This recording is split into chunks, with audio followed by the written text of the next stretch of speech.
असौ गुणमयैर्भावैर् भूत सूक्ष्मेन्द्रियात्मभिः स्वनिर्मितेषु निर्विष्टो भुंक्ते भूतेषु तद्गुणान्। भौतिक जगत के 3 गुणों से प्रभावित हुए जीवों के देह में परमात्मा प्रविष्ट होते हैं और सूक्ष्म मन के द्वारा 3 गुणों के फल भोगने के लिए जीवों को प्रेरित करते हैं। एक बहुत सुप्रसिद्ध प्रश्न है लोगों के दिल में, लोगों के मन में, वो क्या है? उसका आंसर यहां पर है। आंसर है हमारे पास। क्वेश्चन क्या है? सो क्वेश्चन क्या है? अगर परमात्मा प्रेरित करते हैं सबको, तो बुरी चीजों के लिए क्यों प्रेरित करते हैं? किसी को अगर कुछ क्राइम करना है, कुछ टेररिस्ट अटैक करना है, बहुत सारे ऐसे उल्टे सीधे काम करते हैं लोग, उनको ही तो परमात्मा ही प्रेरित कर रहे हैं ना। सो परमात्मा क्यों प्रेरित करते हैं? कोई भी गलत काम करने जा रहा है तो परमात्मा रोक सकते हैं, भगवान रोक सकते हैं, भगवान के कंट्रोल में सारी चीजें। तो उसका आंसर है 3 गुणों से प्रभावित जीव हैं। कुछ जीव सत्वगुण में है, कुछ जीव रजोगुण में है, कुछ जीव तमोगुण में है। सो परमात्मा हर एक की इच्छा पूरी करते हैं। सबसे पहले तो जो लोग ऐसा प्रश्न करते हैं ना कि भगवान गलत काम करने से क्यों नहीं रोकते, उनको ऐसा लगता है कि वो लोग सही काम कर रहे हैं। करेक्ट? दूसरे लोग गलत काम कर रहे हैं, उनको रोकना चाहिए। गलत काम तो आप भी कर रहे हो, आपको भी तो रोक रहे हैं ना। एक स्टैंडर्ड गलत काम, यूनिवर्सल होता है, ग्लोबल लेवल पे एक स्टैंडर्ड गलत काम जो हर इंसान जो कृष्णा डिवोटी नहीं है वो कर रहा है। लोग ऐसे बोलते हैं, बहुत बार लोग बोलते हैं, प्रभु जी हम कभी इधर का उधर नहीं करते, कुछ हेरा फेरी नहीं करते बिजनेस में, या जो भी उनका प्रोफेशन, ईमानदारी से करते हैं। हम कभी किसी के जाके दूसरों के रूटीन एक्टिविटीज में उनके लाइफ में दखल अंदाजी नहीं देते। जैसे कुछ होते हैं ना, इंदौर वाली बुआ, झांसी वाली मौसी, उनकी हैबिट होती है जाके दूसरे काम में उंगली करना। हम ऐसा भी नहीं करते। हमने कभी किसी का कोई नुकसान नहीं किया, किसी का मतलब एक पैसा भी किसी का कभी बेईमानी का नहीं लिया। बहुत सारी चीजें सुनाते हैं, ईमानदारी के गुणगान सुनाते हैं, सब चीजें। फिर हमारे साथ ऐसा क्यों हो रहा है? करेक्ट? हमारे साथ ऐसा क्यों हो रहा है? सो एक ग्लोबल ऑफेंस, एक ग्लोबल सिन, कोई कितना भी ईमानदार क्यों ना हो, हर एक के हाथ से होता है। जो कृष्णा डिवोटी नहीं है, भूंगते ते त्वघम पापा ये पचंती आत्मा कारणात्। राइट? जो भगवान को भोग लगाए बिना भोजन करता है वो पाप खा रहा है। किस तरह का पाप खा रहा है? अघम पापा, घोर पाप खा रहा है। तो आप भी तो पाप ही कर रहे हो ना। आपने हेरा फेरी नहीं की, आपने बॉम्ब नहीं डाला ताज होटल पे जाके, करेक्ट? आपने आतंकवादी हमला नहीं किया, लेकिन पाप तो किया। भगवान उनको क्यों नहीं रोक रहे? रोक रहे हैं, वो सुन नहीं रहे। भगवान आपको भी रोक रहे हैं, आप भी सुन नहीं रहे। सो लोग नैतिकता का क्या कहते हैं, इस तरह का एक अपना प्रेजेंटेशन, अपनी प्रस्तुति कि भाई हम बहुत नैतिक हैं, हम बहुत होनहार हैं, अच्छे सिटीजन हैं, अच्छे ह्यूमन बीइंग हैं, इसका एक क्या कह सकते हैं, भाव रख सकते हैं, फीलिंग रख सकते हैं, लेकिन वास्तव में नहीं है। वास्तव में नहीं है। वास्तव में नैतिकता मतलब भगवान की बात सुनना। सो अब आप क्यों नहीं ऑफर करके खाते? नहीं, हमारी इच्छा, हमको ऐसे मजा आता है। जब भगवान आपके मजे को अलाउ कर सकते हैं, करेक्ट? आपको अपना मजा चाहिए तो भगवान सैंक्शन करो, मेरे को इस तरह से एंजॉय करना है, भगवान सैंक्शन करो। उनको उस तरह से एंजॉय करना है तो भगवान क्यों सैंक्शन नहीं करेंगे? वो भी भगवान के बच्चे हैं ना। आप क्यों दूसरे भगवान बन रहे हो कि मेरे तरीके से चले? करेक्ट है ना? आप अपना जीवन अपने तरीके से चला रहे हो, उसका जीवन उसके तरीके से चला रहा है। भगवान आपके पिता हैं, आपको भी आशीर्वाद दे रहे हैं, उसके पिता उसको भी आशीर्वाद दे रहे हैं। भगवान हर एक के पिता, और हम सब आए यहाँ पे इसलिए हैं। इतना इतना दिल दुखता तो वापस जाओ गोलोक का, है कि नहीं? ओह ये अच्छा नहीं लग रहा, वो अच्छा नहीं लग रहा, भगवान तो बुला रहे ना, माम पिता तो कौन थे, आ जाओ मेरे पास वापस। पहले यहाँ पे प्रभुपाद ने भगवत गीता के 4-5 श्लोक कोट किए हैं इस तात्पर्य में, ठीक है? उसमें से 15.7 भी है फेमस श्लोक। ममैवांशो जीवलोके जीवभूत सनातना मनः षष्ठानि इंद्रियाणि प्रकृति स्थानि कर्षति। कर्षति का मतलब है संघर्ष करना। करेक्ट? सो इतना संघर्ष है तो भगवान पहले बोल रहे हैं सबसे पहले श्लोक कैसे शुरू होता है? ममई वांशो जीवलोके। जीवलोके मतलब संसार जहां जीव रहते हैं। इसमें जो लोग रह रहे हैं, कौन रह रहे हैं? जीवभूत रह रहे हैं। जीवभूत का मतलब है देहधारी आत्मा को बोलते हैं जीवभूत। आत्मा को बोला जाता है जीव, जब उस पर शरीर चढ़ता है तो कहलाता है जीवभूत। सो इस संसार में जितने भी जीवभूत रह रहे हैं, 84 लाख दुनिया प्रभुपाद बता रहे हैं ना यहाँ पे, ब्रह्मा से लेकर एकदम माइन्यूट चींटी तक सब लोग, इवन बैक्टीरिया वायरस सब। तो ये 84 लाख योनियां हैं। भगवान बोलते हैं ये मेरे अंश हैं, मेरे बच्चे हैं। तो दो चीजें आती हैं यहां पर। सबसे पहली चीज क्या है? भगवान इतने ऐश्वर्यवान है, सच्चित आनंद के भंडार हैं, करेक्ट, पावर हाउस है वो सच्चित आनंद के। सत्य जीवन मतलब एटर्नल लाइफ है, चित मतलब पूर्ण ज्ञान है, और आनंद मतलब पूर्ण ब्लिस, पूरी तरह से आनंद में है, दिव्य आनंद में। सो भगवान असंख्य अनंत मात्रा में सच्चिद आनंद के भंडार है, राइट। उनके ज्ञान की कोई सीमा नहीं है, उनके आनंद की कोई सीमा नहीं है, उनके अस्तित्व की तो आत्मा की भी सीमा नहीं है, परमात्मा की सीमा नहीं है, अतः अनंत है। लेकिन अगर भगवान ज्ञान से परिपूर्ण है और आनंद से परिपूर्ण है, उनके 84 लाख योनियों वाले बच्चे क्यों संघर्ष कर रहे हैं? वो आनंद से परिपूर्ण क्यों नहीं है कि नहीं? अगर कोई करोड़पति पिता है, अरबपति पिता है, मतलब बहुत सारे सब कुछ है, उसका साम्राज्य है, पैसा है, सारी सुख सुविधाएं हैं, अच्छा घर का वातावरण है, जो चाहिए वो मिलेगा, एकदम आनंदमय जीवन है, उसका बच्चा फुटपाथ पर क्यों पड़ा हुआ है? राइट, क्योंकि बच्चे की इच्छा है मुझे फुटपाथ पर रहना है। और फुटपाथ पर क्या कर रहा है? संघर्ष कर रहा है। किसी को जाके बोल रहा है मुझे खाने के लिए पैसे दे दो, मुझे ठंड लग रही है कंबल दे दो, मुझे गर्मी लग रही है ये दे दो, मैं बीमार हूँ कुछ दवाई दे दो, मुझे अस्पताल पहुंचा दो। वो दर दर ठोकरें खाकर भीख मांग रहा है। पिताजी बोल रहे हैं आ जाओ आ जाओ आ जाओ, नहीं आऊंगा नहीं आऊंगा नहीं आऊंगा, मैं यहीं पे अपना साम्राज्य बनाऊंगा। और दूसरा बनाएगा तो मेरे को उसको देख के ईर्ष्या भी होगी, वो क्यों बना रहा है कि नहीं? तो ऐसा यही परिस्थिति है एक्चुअली, वास्तविकता में यही परिस्थिति है। सो भगवान बोल रहे हैं ममई वंशो, मेरे अंश है सारे जीव। देखो पर कैसे संघर्ष कर रहे हैं। थोड़ी समझ आ जाएगी तो ये सारा संघर्ष हमेशा के लिए मिट जाएगा। सो जो लोग ऐसा दावा करते हैं कि भगवान क्यों ऐसे गलत काम होने दे रहे हैं, तो गलत काम तो आप भी कर रहे हो, आपसे भी तो होने दे रहे हैं ना। एक ही सही काम है, सिर्फ एक ही सही काम है, वो है भगवान के पास वापस जाना। दूसरा कोई सही काम नहीं है, दैट्स ऑल, राइट। तो अगर आप ये नहीं कर रहे हो तो आप भी गलत काम ही कर रहे हो। भगवान ने ये दुनिया ऐसी बनाई है, पूरी सृष्टि, अगर कोई कृष्ण भक्त नहीं है वो निष्पाप नहीं रह सकता। अगर कोई कृष्ण भक्त नहीं है उसके हाथ से बाय डिफॉल्ट पाप होगा ही, ऐसा भगवान ने सिस्टम बनाया। अभी हमने एक एग्जांपल देखा ना, ये पाप है, नहीं मैं अब मैं पाप से बचूंगा तो भगवान को भोग लाया खाऊंगा तो फिर पाप नहीं होगा। अगर आप भगवान को भोग लाओगे तो आपको भक्त बनना पड़ेगा, क्योंकि बिना भक्ति भगवान स्वीकार नहीं करेंगे। तो फाइनली आपको पाप से बचने के लिए भक्त तो बनना ही पड़ेगा। तो भगवान ने पूरा सिस्टम ऐसा बनाया है, यहाँ अगर रहना है, टिकना है, पहले तो कोई टिक नहीं सकता यहाँ पे संसार में, और यहाँ रहना भी अगर पाप से बच के, तो एक ही रास्ता है, वो है मेरे भक्त बनो। बाकी कोई कितना भी अच्छा हो, कितना भी नैतिक हो, कोई कुछ भी हो, उसको यमदूत आके पकड़ेंगे, माया देवी आके पकड़ेगी, कोई छोड़ने वाला नहीं है, सिर्फ भगवान ही बचा सकते हैं। सो अब दूसरा पॉइंट है ममैव अंशो, भगवान बोल रहे हैं। तो भगवान बता रहे हैं ममैव अंशो जीवलोके जीवभूत सनातन, ये सारे जीव जो है मेरे अंश हैं, यानी मेरे बच्चे हैं। बच्चे की ड्यूटी है पिताजी की बात सुनना। तो हम कितनी सुन रहे हैं भगवान की बात?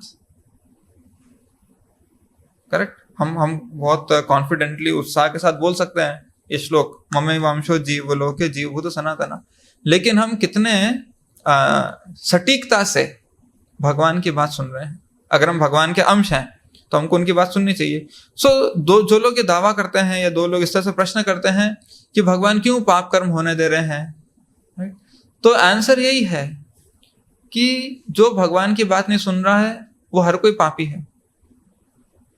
पाप का मतलब क्या होता है? अपराध का मतलब क्या होता है? कानून के खिलाफ काम करना। जो कानून दिया है देश का या उस जगह का, उस स्थान का, उसके विरुद्ध अगर हम कोई काम करते हैं तो वो कहलाता है अपराध, क्राइम। उसके लिए सजा मिलती है। सो अथॉरिटी कौन है? सरकार अथॉरिटी है।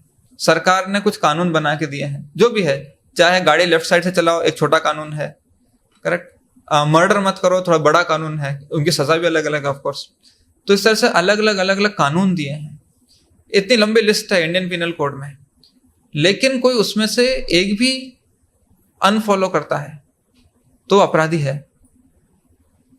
मैं मर्डर नहीं करता, लेकिन मैं रेड सिग्नल पर गाड़ी चला देता हूं। आप ठीक है, छोटे अपराधी हो, लेकिन हो तो अपराधी फाइनली। आपने बड़ा कानून तोड़ा या छोटा कानून तोड़ा? कानून तो तोड़ा है, अपराधी तो हुए, तभी तो चालान, तभी तो दंड है। तो इसी तरह भगवान जो है उनका कानून है। उनका कानून क्या है? सारे कानून छोड़कर मेरे शरण में आओ, है कि नहीं? सर्वधर्मान परित्यज्य माम एकम शरणम व्रज। अब अगर कोई बोले मैं सरकार की बात नहीं सुनता तो अपराधी हो गया। अब कोई बोले मैं भगवान की बात नहीं सुनता तो अपराधी हो गया। सिंपल। आप कितने भी नैतिक क्यों ना हो तो आप कृष्ण के प्रति अपराधी ही। फिर आप कैसे अपेक्षा रख सकते हो कि जीवन सुखी रहेगा? प्रभु जी, हमने कभी किसी का कुछ नहीं किया। आपने कभी किसी का कुछ किया हो ना किया हो, डजंट मैटर। आपने भगवान का इतना कुछ कर दिया। आपका शरीर भगवान का दिया हुआ है, राइट? इंद्रिय तृप्ति में लगा दिया। आपकी धन संपत्ति भगवान की दी हुई है, इंद्रिय तृप्ति में लगा दी। आपकी बुद्धि भगवान की दी हुई है, शक्ति भगवान की दी हुई है, सब कुछ इंद्रिय तृप्ति में लगा दिया। बोलते हमने किसी का कुछ नहीं किया, सब कुछ भगवान से ले लेकर भ्रष्टाचार में लगाया है। अब बताओ, ये शरीर आपने बनाया नहीं, ये तो आपको मिला है। किसने दिया फिर? अगर मिला है तो कहां से आया? इसको बोलते ब्रह्म जिज्ञासा। मैं शरीर नहीं हूं, आत्मा हूं, ठीक है। मेरे ऊपर शरीर आ गया तो कहां से आया? मैंने तो बनाया नहीं, क्योंकि मैं बनाता तो ऐसा नहीं। फिर तो मैं एक सिनेमा हीरो जैसी हेयर स्टाइल रखता, या किसी बॉडी बिल्डर जैसी बॉडी रखता। हमको चॉइस मिलती तो हमारे शरीर ऐसे थोड़ी दिखते हैं। अगर हमको हमारी जवानी में बोल दिया था अपने पसंद का शरीर चुन लो, तो हम लोग बहुत अलग दिख रहे होते हैं सब लोग।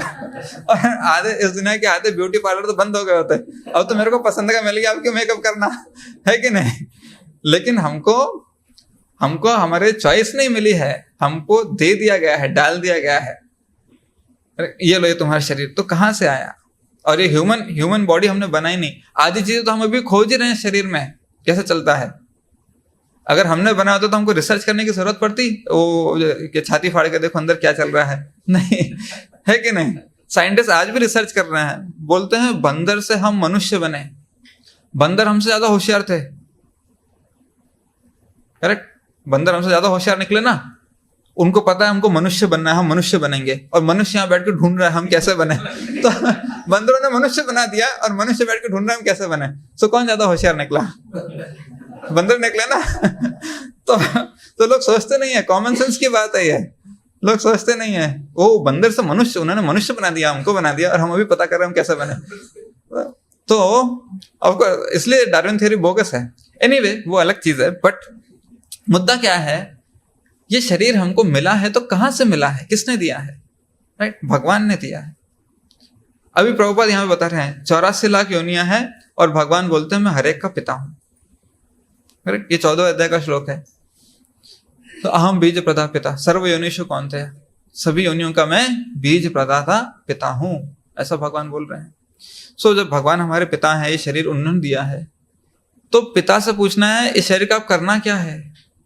हमने अज्यूम कर लिया है, हमने मान लिया है कि हमको मजे के लिए मिला है शरीर। आपको किसने बोला मानने के लिए? मुझे पूरे भगवत गीता में एक भी जगह ऐसा दिखाइए जहां भगवान ने अर्जुन से बोला हो अर्जुन अपने अंतरात्मा की आवाज सुनो। लोग बोलते हैं प्रभु जी मैं अपने अंतरात्मा की आवाज सुन रहा हूं, अब मेरे को ये प्रेरणा मिली है। अरे भगवान आपको बताता हूं अंतरात्मा की आवाज सुनने से क्या होता है, ठीक है? तो लोग बहुत हल्के में लेते हैं, भगवान आके कुछ बोलेंगे नहीं ना। देखिए अभी 2 लोग बैठे हैं, ठीक है? मैं बैठा हूं, आप बैठो, मैंने कुछ बोला आपसे ऐसा ऐसा कीजिए। अभी आप तीसरे व्यक्ति को जाके बताएंगे तो मैं तुरंत वहां खड़ा हूं तो मैं बोलूंगा नहीं मैंने ऐसा नहीं बोला था, मैंने कुछ और बोला था। तो मैं तुरंत ऑब्जेक्शन लूंगा तो आपकी बात झूठी हो जाएगी।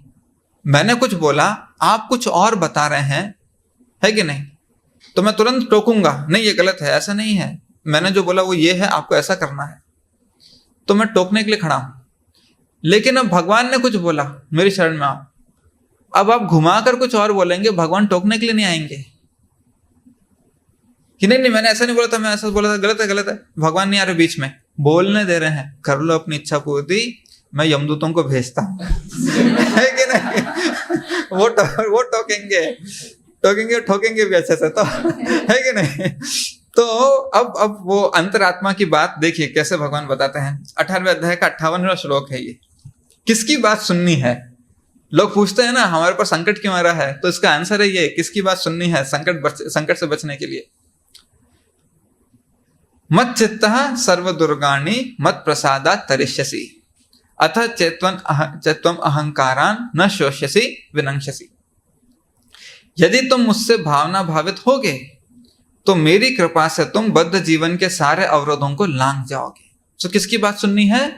भगवान की बात सुननी है, तो पार लगोगे। फिर ये सवाल हमारे साथ ऐसा क्यों हो रहा है, ये है आंसर। क्या आपने कृष्णा की बात सुनी? नहीं सुनी, तो हो गया, आंसर ही मिल गया ना सीधा सीधा। आपने भी नहीं सुनी, आप भी संकट में हो, बॉम्ब डालने वाले ने भी नहीं सुनी, वो भी संकट में है। वो थोड़े बड़े संकट में है, आप छोटे संकट में हो, ले दे के सब संकट में ही है। अब संकट वाली लाइन, लेकिन यदि तुम मिथ्या अहंकारवश ऐसी चेतना में कर्म नहीं करोगे और मेरी बात नहीं सुनोगे तो तुम विनष्ट हो जाओगे। तो कोई कम बात सुनता है, कोई ज्यादा बात सुनता है, कोई कम डिसोबे करता है, कोई ज्यादा डिसोबे करता है।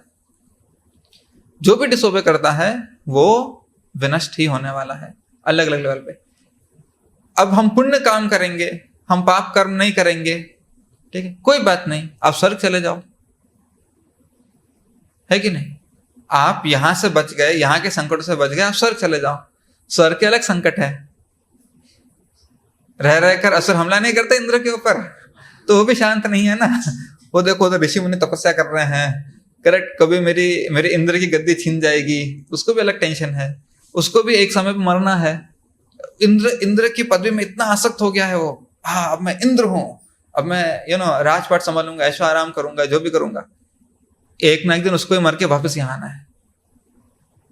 तो परमानेंट इंद्र नहीं है ना।